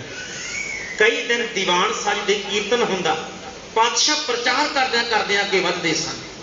ਜਦੋਂ ਇਦਾਂ ਹੋਇਆ, ਕਹਿਣ ਲੱਗੇ ਉਸੇ ਪਿੰਡ ਦਾ ਇੱਕ ਬਹੁਤ ਗਿਆਨੀ ਵਿਦਵਾਨ ਪੰਡਤ ਸੀ ਲਾਲ ਚੰਦ ਸੀ ਜਿਹੜਾ, ਉਹ ਤੁਰਿਆ ਜਾਂਦਾ ਪੁੱਛਦਾ, ਕਹਿਣ ਲੱਗਾ ਕੌਣ ਆਇਆ ਇੱਥੇ? ਤੇ ਜਦੋਂ ਇੰਨਾ ਕਿਹਾ ਤੇ ਕਿਸੇ ਨੇ ਕਿਹਾ ਧੰਨ ਗੁਰੂ ਨਾਨਕ ਸਾਹਿਬ ਦੀ ਜੋਤ ਦੇ ਮਾਲਕ ਗੁਰੂ ਹਰਕ੍ਰਿਸ਼ਨ ਸਾਹਿਬ ਨੇ। ਕਹਿਣ ਲੱਗੇ ਕਿਹੜੇ ਗੁਰੂ ਹਰਕ੍ਰਿਸ਼ਨ ਸਾਹਿਬ? ਜਿਨ੍ਹਾਂ ਦੀ ਆਰਜਾ 5 ਸਾਲ ਦੀ ਹੈ। ਜਦੋਂ ਇੰਨਾ ਕਿਹਾ, ਕਹਿਣ ਲੱਗੇ ਹਾਂਜੀ ਛੋਟੀ ਆਰਜਾ ਹੈ। ਤੇ ਇੱਕਦਮ ਜਦੋਂ ਇੰਨਾ ਬਚਨ ਕਿਹਾ ਤੇ ਲਾਲ ਚੰਦ ਕਹਿੰਦਾ ਕ੍ਰਿਸ਼ਨ ਅਖਵਾਉਣਾ ਤੇ ਬੜਾ ਸੌਖਾ ਹੈ, ਪਰ ਬਣਨਾ ਬੜਾ ਔਖਾ। ਇੱਕ ਕ੍ਰਿਸ਼ਨ ਜੀ ਉਹ ਵੀ ਹੋਏ ਨੇ ਜਿਨ੍ਹਾਂ ਨੇ ਕੁਰੂਕਸ਼ੇਤਰ ਦੀ ਧਰਤੀ ਇੰਨਾ ਵੱਡਾ ਗੀਤਾ ਦਾ ਗਿਆਨ ਉਚਾਰਨ ਕੀਤਾ, ਇੰਨਾ ਵੱਡਾ ਗੀਤਾ ਦਾ ਗਿਆਨ ਉਚਾਰਨ ਕੀਤਾ। ਕਹਿਣ ਲੱਗੇ ਕਹਾਉਣਾ ਤੇ ਬੜਾ ਸੌਖਾ ਹੈ, ਪਰ ਬਣਨਾ ਕਿਸੇ ਦੇ ਵੱਸ ਦੀ ਗੱਲ ਨਹੀਂ। ਜਦੋਂ ਇੰਨਾ ਬਚਨ ਕਿਹਾ, ਸਿੱਖਾਂ ਨੇ ਕਿਹਾ ਜੀ ਪਰਮੇਸ਼ਰ ਰੂਪ ਨੇ ਧੰਨ ਗੁਰੂ ਹਰਕ੍ਰਿਸ਼ਨ ਸਾਹਿਬ ਜੀ। ਉਹਨਾਂ ਕਿਹਾ ਮੈਂ ਨਹੀਂ ਮੰਨਦਾ। ਪੁੱਛਿਆ ਚਲੋ ਚੱਲਦੇ ਆ ਗੁਰੂ ਦੇ ਕੋਲੇ। ਪੰਡਤ ਲਾਲ ਚੰਦ ਗੁਰੂ ਹਰਕ੍ਰਿਸ਼ਨ ਸਾਹਿਬ ਪਾਤਸ਼ਾਹ ਦੇ ਕੋਲ ਗਿਆ। ਤਖਤ ਦੇ ਉੱਪਰ ਇਹ ਕਹਿ ਲਓ ਵੀ ਉਸ ਸਮੇਂ 7.5 ਸਾਲ ਦੀ ਆਰਜਾ ਸੀ। ਇੱਕਦਮ ਪਾਤਸ਼ਾਹ ਨੂੰ ਵੇਖ ਕੇ ਹੱਸ ਪਿਆ। ਜਦੋਂ ਹੱਸਿਆ ਤੇ ਧੰਨ ਗੁਰੂ ਹਰਕ੍ਰਿਸ਼ਨ ਸਾਹਿਬ ਪਾਤਸ਼ਾਹ ਕਹਿੰਦੇ ਲਾਲ ਚੰਦ ਜੀ, ਗੁਰੂ ਨਾਨਕ ਦੀ ਜੋਤ ਸਰੀਰਕ ਆਰਜਾਂ ਦੀ ਮੁਹਤਾਜ ਨਹੀਂ ਹੁੰਦੀ, ਮੁਹਤਾਜ ਨਹੀਂ ਸਰੀਰਕ ਉਮਰ ਦੀ। ਕਹਿਣ ਲੱਗੇ ਕਿ ਤੁਸੀਂ ਭਾਵੇਂ ਜਿਤਨਾ ਮਰਜ਼ੀ ਕਹੋ, ਪਰ ਮੈਂ ਤਾਂ ਮੰਨਾਂਗਾ ਮੇਰੇ ਲਈ ਗੀਤਾ ਸਭ ਤੋਂ ਉੱਚੀ ਹੈ, ਜੇ ਤੁਸੀਂ ਗੀਤਾ ਦਾ ਗਿਆਨ ਮੇਰੇ ਸਾਹਮਣੇ ਪ੍ਰਗਟ ਕਰੋ। ਉਹਨਾਂ ਕਿਹਾ ਇਹ ਕਿੱਡੀ ਕੁ ਵੱਡੀ ਖੇਡ ਹੈ, ਇਹ ਤਾਂ ਸਾਡੇ ਸਿੱਖ ਹੀ ਕਰ ਸਕਦੇ। ਪਾਤਸ਼ਾਹ ਨੇ ਕਿਹਾ ਸਾਡੇ ਸਿੱਖ ਹੀ ਕਰ ਲੈਣਗੇ, ਕਿੰਨੀ ਕੁ ਵੱਡੀ ਗੱਲ। ਉਹਨਾਂ ਕਿਹਾ ਮੈਂ ਕਿਵੇਂ ਮੰਨਾਂ, ਤੁਸੀਂ ਸਿੱਖਾਂ ਨੂੰ ਸਿਖਾਇਆ ਹੋਵੇਗਾ, ਸਿੱਖ ਤੁਹਾਡੇ ਨੇ, ਤੁਸੀਂ ਸਿੱਖਾਂ ਨੂੰ ਸਿਖਾਇਆ ਹੋਵੇਗਾ। ਪਾਤਸ਼ਾਹ ਕਹਿਣ ਲੱਗੇ ਫਿਰ ਜਾ, ਜੇ ਤੂੰ ਕੇਵਲ ਇੰਨਾ ਕਹਿਣਾ ਵੀ ਸਿਖਾਉਣ ਨਾਲ ਕੁਝ ਆ ਸਕਦਾ ਹੈ, ਤੇ ਜਿਹਨੂੰ ਤੂੰ ਕਹੇਗਾ ਅਸੀਂ ਉਹਦੇ ਉੱਤੇ ਰਹਿਮਤ ਬਰਸਾ ਦੇਵਾਂਗੇ। ਗੁਰਮੁਖੋ ਉਸੇ ਪਿੰਡ ਦਾ ਕਈ ਇਤਿਹਾਸਕਾਰ ਕਹਿੰਦੇ ਨੇ ਲਾਲ ਚੰਦ ਪੰਡਤ ਸੀ ਜਿਹੜਾ ਉਹਦੇ ਘਰ ਦਾ ਪਾਣੀ ਭਰਨ ਵਾਲਾ ਸੀ। ਨਾ ਉਹਨੂੰ ਜ਼ੁਬਾਨ ਤੋਂ ਬੋਲ ਸਕਦਾ ਸੀ ਜੀ, ਨਾ ਉਹਨੂੰ ਕੰਨਾਂ ਤੋਂ ਸੁਣਾਈ ਦਿੰਦਾ ਸੀ, ਨਾ ਸੁਣਾਈ ਦਿੰਦਾ ਸੀ ਨਾ ਬੋਲਦਾ ਸੀ। ਉਹਦਾ ਨਾਮ ਸੀ ਛੱਜੂ ਝੀਵਰ। ਪਾਣੀ ਭਰਨ ਵਾਲਾ ਲਾਲ ਚੰਦ ਪੰਡਤ ਦੇ ਘਰ ਦਾ ਉਹ ਆਪਣੀ ਜਾਣਦਾ ਸੀ ਵੀ ਇਹਨੂੰ ਕੁਛ ਵੀ ਨਹੀਂ ਆਉਂਦਾ। ਪਕੜ ਕੇ ਗੁਰੂ ਹਰਕ੍ਰਿਸ਼ਨ ਸਾਹਿਬ ਦੇ ਦਰਬਾਰ ਵਿੱਚ ਲੈ ਗਿਆ। ਕਹਿਣ ਲੱਗਾ ਜੀ ਆ ਬੈਠਾ ਹੈ, ਦੇਖਦੇ ਆ ਤੁਹਾਡੀ ਜੋਤ ਕਿਤਨੀ ਬਲਵਾਨ ਹੈ, ਕਿਤਨੀ ਸ਼ਕਤੀਸ਼ਾਲੀ ਹੈ। ਗੁਰੂ ਹਰਕ੍ਰਿਸ਼ਨ ਸਾਹਿਬ ਪਾਤਸ਼ਾਹ ਆਪਣੇ ਹੱਥ ਛੋਟੀ ਜਿਹੀ ਸੋਟੀ ਰੱਖਦੇ ਹੁੰਦੇ ਸੀ। ਛੜੀ ਸ਼ਬਦ ਵਰਤਿਆ ਜਾਂਦਾ, ਛੋਟੀ ਸੋਟੀ ਰੱਖਦੇ ਸਨ। ਸਤਿਗੁਰੂ ਪਾਤਸ਼ਾਹ ਨੇ ਉਹਦੇ ਸਿਰ ਦੇ ਉੱਤੇ ਛੜੀ ਰੱਖ ਦਿੱਤੀ। ਰੱਖ ਕੇ ਛੜੀ ਕਹਿੰਦੇ ਨੇ ਲਾਲ ਚੰਦ ਜਿਹੜੇ ਤੂੰ ਗੀਤਾ ਦੇ ਬੋਲਣੇ ਨੇ ਸ਼ਲੋਕ ਬੋਲ। ਇਤਿਹਾਸਕਾਰ ਲਿਖਦੇ ਨੇ, ਕਹਿਣ ਲੱਗੇ ਮਹਿੰਗੇ ਤੋਂ ਮਹਿੰਗੇ ਕਠਿਨ ਤੋਂ ਕਠਿਨ ਸ਼ਲੋਕ ਨੇ ਜਿਹੜੇ ਗੀਤਾ ਉਹ ਪੰਡਤ ਲਾਲ ਚੰਦ ਬੋਲਦਾ ਤੇ ਜਿਵੇਂ ਕੋਈ ਵੱਡਾ ਵਿਦਵਾਨ ਗਿਆਨੀ। ਦੇਖੋ ਅਸੀਂ ਕਹਾਂਗੇ ਜੀ ਕਰਾਮਾਤਾਂ ਨੇ, ਪਰ ਸੱਚੀ ਗੱਲ ਇਹ ਹੈ ਗੁਰੂ ਗ੍ਰੰਥ ਸਾਹਿਬ ਪਾਤਸ਼ਾਹ ਜੀ ਦੀ ਬਾਣੀ ਪੜ੍ਹੋ। ਧੰਨ ਗੁਰੂ ਗ੍ਰੰਥ ਸਾਹਿਬ ਪਾਤਸ਼ਾਹ ਕਹਿੰਦੇ ਮਹਿਮਾ ਸਾਧੂ ਸੰਗ ਕੀ ਸੁਣੋ ਮੇਰੇ ਮੀਤਾ, ਮੈਲ ਕੋਈ ਕੋਟ ਅਗਹਰੇ ਨਿਰਮਲ ਪਏ ਕੀਤਾ। ਉੱਥੇ ਸਤਿਗੁਰੂ ਪਾਤਸ਼ਾਹ ਕਹਿੰਦੇ ਇੰਨੀ ਕੁ ਸਮਰੱਥਾ ਹੈ ਉਸ ਪਰਮੇਸ਼ਰ ਗੁਰੂ ਦੇ ਅੰਦਰ ਕਿ ਪਿੰਗਲ ਪਰਬਤ ਪਾਰ ਪਰੇ ਖਲ ਚਤਰ ਬਕੀਤਾ, ਕਿ ਪਿੰਗਲੇ ਵੀ ਪਹਾੜ ਤੇ ਚੜ ਜਾਂਦੇ ਨੇ ਤੇ ਅੱਤ ਦੇ ਨਕੰਮੇ ਮੂਰਖ ਵੀ ਵਿਦਵਾਨ ਗਿਆਨੀ ਪੰਡਤ ਬਣ ਜਾਂਦੇ। ਗੁਰੂ 'ਚ ਸਮਰੱਥਾ ਹੈ ਜੀ। ਗੁਰੂ ਨੇ ਇੰਨੀ ਵੱਡੀ ਸਮਰੱਥਾ ਦਿਖਾਈ ਕਿ ਗੁਰਮੁਖੋ ਜਿਹੜਾ ਬੰਦਾ ਨਾ ਬੋਲ ਸਕਦਾ, ਜਿਹੜਾ ਨਾ ਸੁਣ ਸਕਦਾ ਸੀ, ਉਹ ਸ਼ਲੋਕਾਂ ਨੂੰ ਸੁਣੀ ਵੀ ਗਿਆ ਤੇ ਬੋਲ ਬੋਲ ਕੇ ਉਹਦੇ ਅਰਥ ਵੀ ਕਰੀ ਗਿਆ। ਜਦੋਂ ਇਹ ਮਹਿਮਾ ਆਈ ਤੇ ਸੱਚੀ ਗੱਲ ਉਹ ਪੰਡਤ ਬੜਾ ਇਮਾਨਦਾਰ ਸੀ, ਉਹਦਾ ਭਰਮ ਮਿਟਿਆ। ਉਹਨੇ ਸਮਰੱਥਾ ਰੱਖੀ, ਦੇਖੀ ਸਮਰੱਥਾ, ਤੇ ਹੱਥ ਬੰਨ ਕੇ ਸਿਰ ਝੁਕਾ ਕੇ ਕਹਿੰਦਾ ਤੁਸੀਂ ਸੱਚਮੁੱਚ ਪਰਮੇਸ਼ਰ ਰੂਪ ਨਾਲ ਕੇਵਲ ਮੰਨਿਆ ਨਹੀਂ, ਕਹਿਣ ਲੱਗਾ ਧੰਨ ਗੁਰੂ ਹਰਕ੍ਰਿਸ਼ਨ ਸਾਹਿਬ ਪਾਤਸ਼ਾਹ ਕਿਰਪਾ ਕਰੋ, ਜਿਹੜੀ ਗੁਰੂ ਨਾਨਕ ਦੀ ਰਹਿਮਤ ਇੱਕ ਅੱਤ ਦੇ ਮੂਰਖ ਨੂੰ ਵਿਦਵਾਨ ਬਣਾ ਦਿੰਦੀ ਏ, ਉਹ ਸਿੱਖੀ ਦੀ ਦਾਤ ਮੇਰੀ ਝੋਲੀ ਵਿੱਚ ਪਾ। ਉਹਨੇ ਸਿੱਖੀ ਮੰਗੀ ਜੀ, ਤੇ ਗੁਰੂ ਹਰਕ੍ਰਿਸ਼ਨ ਸਾਹਿਬ ਕੋਲੋਂ ਕਿਰਪਾ ਕੀਤੀ ਉਹਦੇ ਉੱਤੇ। ਪੰਡਤ ਲਾਲ ਚੰਦ ਨੂੰ ਸਿੱਖੀ ਦਾ ਪ੍ਰਚਾਰਕ ਬਣਾਇਆ। ਕੱਲੇ ਪੰਡਤ ਲਾਲ ਚੰਦ ਨੂੰ ਨਹੀਂ, ਜਿਸ ਛੱਜੂ ਝੀਵਰ ਨੇ ਗੀਤਾ ਦੇ ਅਰਥ ਕੀਤੇ ਸਨ, ਉਸ ਨੂੰ ਵੀ ਮਹਾਵਿਦਵਾਨ ਗਿਆਨੀ ਦੀ ਉਪਾਧੀ ਦੇ ਕੇ ਸਤਿਗੁਰੂ ਪਾਤਸ਼ਾਹ ਨੇ ਪ੍ਰਚਾਰਕ ਦੀ ਮੰਜੀ ਥਾਪੀ ਤੇ ਜਗਨਨਾਥਪੁਰੀ ਉਹਨੂੰ ਭੇਜਿਆ। ਉਹਨੂੰ ਜਗਨਨਾਥਪੁਰੀ ਭੇਜਿਆ ਜੀ ਸਿੱਖੀ ਦਾ ਪ੍ਰਚਾਰਕ ਬਣਾ ਕੇ। ਤੇ ਖੈਰ ਤੁਹਾਡੇ ਵਿੱਚੋਂ ਕੁਝ ਸਿੱਖ ਜਾਣਦੇ ਹੋਣ, ਇਹੀ ਪੰਡਤ ਲਾਲ ਚੰਦ ਸੀ ਗੁਰੂ ਤੇਗ ਬਹਾਦਰ ਸਾਹਿਬ ਪਾਤਸ਼ਾਹ ਦੇ ਵੇਲੇ ਵੀ ਰਿਹਾ। ਵਿਸਾਖੀ ਦੇ ਦਿਹਾੜੇ ਦੇ ਉੱਤੇ ਅੰਮ੍ਰਿਤ ਦੀ ਦਾਤ ਇਸ ਪੰਡਤ ਲਾਲ ਚੰਦ ਨੇ ਲਈ, ਲਾਲ ਸਿੰਘ ਬਣਿਆ, ਤੇ ਇਹ ਲਾਲ ਸਿੰਘ ਫਿਰ ਚਮਕੌਰ ਦੀ ਗੜੀ ਦੇ ਵਿੱਚ ਸ਼ਹੀਦ ਹੁੰਦਾ। ਇਹੀ ਲਾਲ ਚੰਦ ਪੰਡਤ ਸੀ ਜੀ, ਅੱਤ ਦਾ ਹੰਕਾਰੀ ਸੀ ਜਿਹੜਾ। ਗੁਰੂ ਗੋਬਿੰਦ ਸਿੰਘ ਪਾਤਸ਼ਾਹ ਦਾ ਸਿੱਖ ਬਣਿਆ, ਖੰਡੇ ਬਾਟੇ ਦੀ ਪਹੁਲ ਲਾਲ ਸਿੰਘ ਬਣਿਆ, ਤੇ ਚਮਕੌਰ ਦੀ ਗੜੀ ਸ਼ਹੀਦ ਹੋਇਆ 40 ਸਿੰਘਾਂ ਦੇ ਵਿੱਚ। ਦੂਜੀ ਬੇਨਤੀ, ਜਿਹੜਾ ਛੱਜੂ ਝੀਵਰ ਸੀ, ਛੱਜੂ ਝੀਵਰ ਨੂੰ ਧੰਨ ਗੁਰੂ ਹਰਕ੍ਰਿਸ਼ਨ ਸਾਹਿਬ ਪਾਤਸ਼ਾਹ ਨੇ ਜਗਨਨਾਥਪੁਰੀ ਭੇਜਿਆ। ਤੇ ਜਿਹੜੇ ਭਾਈ ਧਰਮ ਸਿੰਘ ਪੰਜ ਪਿਆਰਿਆਂ ਦੇ ਵਿੱਚੋਂ ਵਾਹਿਗੁਰੂ ਭਾਈ ਹਿੰਮਤ ਸਿੰਘ ਆਏ, ਇਹ ਹਿੰਮਤ ਸਿੰਘ ਜਗਨਨਾਥਪੁਰੀ ਤੋਂ ਆਏ ਸਨ, ਤੇ ਭਾਈ ਹਿੰਮਤ ਸਿੰਘ ਉਸੇ ਹੀ ਛੱਜੂ ਝੀਵਰ ਦੇ ਸਭ ਤੋਂ ਵੱਡੇ ਪੁੱਤਰ ਸਨ। ਔਰ ਇਸ ਕਰਕੇ ਭਾਈ ਹਿੰਮਤ ਸਿੰਘ ਵਰਗਾ ਪੁੱਤਰ ਉਹ ਛੱਜੂ ਝੀਵਰ ਦੇ ਘਰ ਵਿੱਚ ਪੈਦਾ ਹੋਇਆ। ਗੁਰੂ ਪਾਤਸ਼ਾਹ ਨੇ ਇੰਨੀ ਕਿਰਪਾ ਕੀਤੀ। ਮੈਂ ਸਮਾਪਤੀ ਵੱਲ ਆਵਾਂ। ਇੱਥੋਂ ਤਾਰਦਿਆਂ ਸਤਿਗੁਰੂ ਪਾਤਸ਼ਾਹ ਦਿੱਲੀ ਪਹੁੰਚਦੇ ਨੇ। ਦਿੱਲੀ ਜਦੋਂ ਪਹੁੰਚੇ, ਬੰਗਲਾ ਜਿਹੜਾ ਰਾਜਾ ਜੈ ਸਿੰਘ ਦਾ ਬੰਗਲਾ ਸੀ, ਉਸ ਬੰਗਲੇ ਟਿਕਾਣਾ ਕਰਨਾ ਸੀ। ਰਾਣੀ ਸੀ ਪੁਸ਼ਪਾ ਦੇਵੀ। ਰਾਣੀ ਪੁਸ਼ਪਾ ਦੇਵੀ ਨੂੰ ਖਬਰ ਮਿਲਦੀ ਏ ਕੇਵਲ 7.5 ਸਾਲ ਦੀ ਆਰਜਾ ਹੈ ਗੁਰੂ ਦੀ। ਇੱਕਦਮ ਮਨ ਵਿੱਚ ਭਰਮ ਆ ਜਾਂਦਾ, ਏਡਾ ਕੁ ਛੋਟਾ ਬੱਚਾ ਕੀ ਕਰਦਾ ਹੋਵੇ। ਕਹਿਣ ਲੱਗੀ ਸਮਰੱਥਾ ਬਹੁਤ ਏ। ਉਹਨੇ ਕਿਹਾ ਮੈਂ ਪਰਖ ਲਵਾਂਗੀ, ਮੈਂ ਆਪ ਪ੍ਰੀਖਿਆ ਲਵਾਂਗੀ। ਜਿਹੜੀਆਂ ਗੁਰਮੁਖੋ 9 ਰਾਣੀਆਂ ਸਨ, 9 ਰਾਣੀਆਂ ਨੂੰ ਰਾਣੀਆਂ ਵਾਲੇ ਕੱਪੜੇ ਪਵਾ ਕੇ ਆਪ ਅੱਗੇ ਖੜੇ ਕਰ ਦਿੱਤਾ। ਆਪ ਅੱਤ ਦੇ ਪਾਟੇ ਕੱਪੜੇ, ਮੰਗਤੀਆਂ ਵਾਲੇ ਕੱਪੜੇ ਪਾ ਕੇ ਸਭ ਤੋਂ ਪਿੱਛੇ ਖੜੋਤੀ। ਤੇ ਧੰਨ ਗੁਰੂ ਹਰਕ੍ਰਿਸ਼ਨ ਸਾਹਿਬ ਪਾਤਸ਼ਾਹ ਜਦੋਂ ਉਸ ਬੰਗਲਾ ਦੇ ਅੰਦਰ ਪ੍ਰਵੇਸ਼ ਕਰਦੇ ਨੇ। ਦੇਖੋ ਮੈਂ ਕਈ ਵਾਰ ਬੇਨਤੀ ਕਰਦਾ, ਗੁਰਮੁਖੋ ਮਨ ਸੋਚਦਾ ਹੁੰਦਾ, ਦਿੱਲੀ 'ਚ ਬਹੁਤ ਵੱਡੇ ਧਨਾੜ ਰਹਿੰਦੇ ਸੀ, ਅੱਜ ਵੀ ਰਹਿੰਦੇ ਹੋਣਗੇ। ਲੋਕਾਂ ਨੇ ਬੜੇ ਵੱਡੇ ਬੰਗਲੇ ਪਾਏ, ਪਰ ਸੱਚੀ ਗੱਲ ਏ ਉਹ ਬੰਗਲੇ ਕੇਵਲ ਬੰਗਲੇ ਰਹਿ ਗਏ। ਤੇ ਜਿੱਥੇ ਮੇਰਾ ਗੁਰੂ ਬਰਾਜਿਆ ਉਹ ਬੰਗਲਾ ਸਾਹਿਬ ਬਣ ਗਿਆ। ਜਿੱਥੇ ਗੁਰੂ ਬੈਠਦਾ ਨਾ, ਸੱਚਮੁੱਚ ਅਸੀਂ ਬਾਣੀ ਪੜ੍ਹੇ, ਜਿੱਥੇ ਜਾਏ ਬਹੇ ਮੇਰਾ ਸਤਿਗੁਰੂ ਸੋ ਥਾਨ ਸੁਹਾਵਾ ਰਾਮ ਰਾਜੇ। ਭਾਈ ਗੁਰਦਾਸ ਸਾਹਿਬ ਕਹਿੰਦੇ ਜਿੱਥੇ ਬਾਬਾ ਪੈਰ ਧਰੇ ਪੂਜਾ ਆਸਣ ਥਾਪਣ ਸੋਆ। ਬੰਗਲੇ ਬਹੁਤ ਨੇ, ਪਰ ਜਿੱਥੇ ਗੁਰੂ ਹਰਕ੍ਰਿਸ਼ਨ ਸਾਹਿਬ ਦੇ ਚਰਨ ਪਏ ਉਹ ਬੰਗਲਾ ਸਾਹਿਬ ਬਣ ਗਿਆ। ਅੰਦਰ ਪਹੁੰਚੇ, ਇੱਕਦਮ ਹੱਥ ਛੜੀ ਸੀ। ਹੱਥ ਛੜੀ ਕਹਿਣ ਲੱਗੇ, ਜਿਹੜੀਆਂ ਅੱਗੇ ਖਲੋਤੀਆਂ ਸਨ ਸ਼ਿੰਗਾਰ ਕਰਕੇ, ਉਹਨਾਂ ਵੱਲ ਕਰਦੇ ਨੇ। ਕਹਿਣ ਲੱਗੇ ਇਹ ਵੀ ਨਹੀਂ, ਇਹ ਵੀ ਨਹੀਂ, ਇਹ ਵੀ ਨਹੀਂ, ਸਭ ਨੂੰ ਪਿੱਛੇ ਲੱਗ ਅੱਗੇ ਤੁਰੇ ਜਾਂਦੇ ਨੇ। ਅਖੀਰ ਤੇ ਬਿਲਕੁਲ ਖੁੰਝੇ 'ਚ ਬਿਲਕੁਲ ਅਖੀਰ ਤੇ ਖੜੀ ਸੀ ਰਾਣੀ, ਪਾਟੇ ਕੱਪੜੇ ਪਾਏ, ਸਿਰ ਦੇ ਉੱਤੇ ਛੜੀ ਰੱਖ ਦਿੱਤੀ। ਪਾਤਸ਼ਾਹ ਸਿਰ ਤੇ ਛੜੀ ਰੱਖੀ, ਨਾਲ ਜ਼ੁਬਾਨ ਵਿੱਚੋਂ ਬਚਨ ਬੋਲੇ। ਕਹਿਣ ਲੱਗੇ ਰਾਣੀ ਪਿਛਲੇ ਚੰਗੇ ਜਨਮਾਂ ਦੇ ਚੰਗੇ ਕਰਮ ਸਨ, ਰਾਣੀ ਬਣ ਗਈ ਏ, ਪਰ ਚੇਤਾ ਰੱਖੀ ਜਦੋਂ ਗੁਰੂ ਆਵੇ, ਕਹਿਣ ਲੱਗੇ ਪ੍ਰੀਖਿਆ ਲਈ ਦੀ ਨਹੀਂ ਹੁੰਦੀ, ਪ੍ਰੀਖਿਆ ਦੇਣ ਲਈ ਤਿਆਰ ਰਹਿਣਾ ਪੈਂਦਾ। ਗੁਰੂ ਦੀ ਪ੍ਰੀਖਿਆ ਲੈਣੀ ਪਈ, ਗੁਰੂ ਦੀ ਪ੍ਰੀਖਿਆ ਲੈਣ ਲਈ ਇਹਨਾਂ ਬਚਨ ਕਿਹਾ। ਕਹਿਣ ਲੱਗੇ ਚੰਗੇ ਕਰਮ ਸਨ, ਪਿਛਲੇ ਜਨਮਾਂ ਦੇ ਚੰਗੇ ਕਰਮ ਸੀ, ਤੈਨੂੰ ਰਾਣੀ ਜੋਗ ਮਿਲ ਗਿਆ, ਪਰ ਪਰਮੇਸ਼ਰ ਨੂੰ ਭੁੱਲ ਕੇ ਜੇਕਰ ਸੱਚ ਦੀਆਂ ਪ੍ਰੀਖਿਆ ਲੈਂਦੀ ਰਹੇਗੀ, ਸੱਚੀ ਗੱਲ ਹੈ ਅਗਲੇ ਜਨਮ ਹੋ ਸਕਦਾ ਤੈਨੂੰ ਰਾਣੀ ਦੀ ਥਾਂ ਦੇ ਉੱਤੇ ਸੱਚਮੁੱਚ ਪਰਮੇਸ਼ਰ ਦੇ ਦਰਬਾਰ ਮੰਗਤੀ ਵਾਲੀ ਥਾਂ ਵੀ ਨਾ ਮਿਲੇ।